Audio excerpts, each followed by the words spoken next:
दसवीं के दिन गंग दशहरा आता है। गंग दशहरा का मतलब मान्यता के अनुसार इस दिन गंगा नदी का आगमन धरती लोक पर हुआ था। गंगा पहले कहां बहती थी?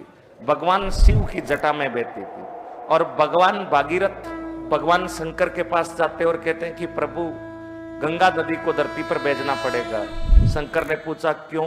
तो भागीरथ ने कहा कि धरती पर पाप लगातार बढ़ रहा है, या तो नरक लोक में सीटों की संख्या बढ़ाई जाए या गंगा नदी को धरती पर भेज दिया जाए, ताकि गंगा में डुबकी लगा करके व्यक्ति से अगर कोई अनजाने में छोटी मोटी गलती हुई है तो उसमें डुबकी लगा करके वो अपने पापों को धो सके।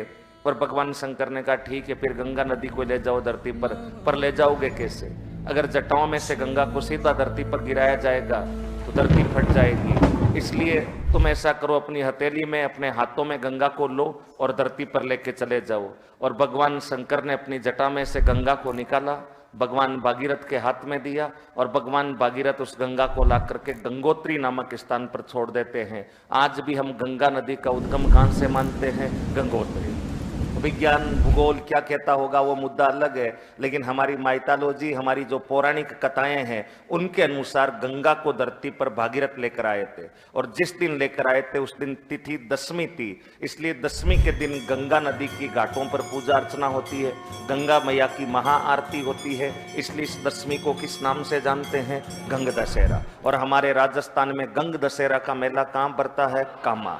क्योंकि गंगा नदी अपने राजस्थान में तो आती नहीं है, लेकिन फिर भी अपने गंग दशहरा का मेला कामा के अंदर बढ़ता है। तो गंगा नदी को धरती पर लाने वाले थे भागीरथ। इसलिए आज भी जब कोई ऐसा काम करता, जैसे हम पढ़ते हैं कि बीकानेर के महाराजा गंगा सिंह, वो कौन सी नहर लेकर आए थे? गंग नहर। और गंग नहर यानी मरु प्रदेश में गंगा लेकर आए थे, इसलिए हमने राजस्थान का भागीरथ किसको कह दिया है? गंगा सिंह।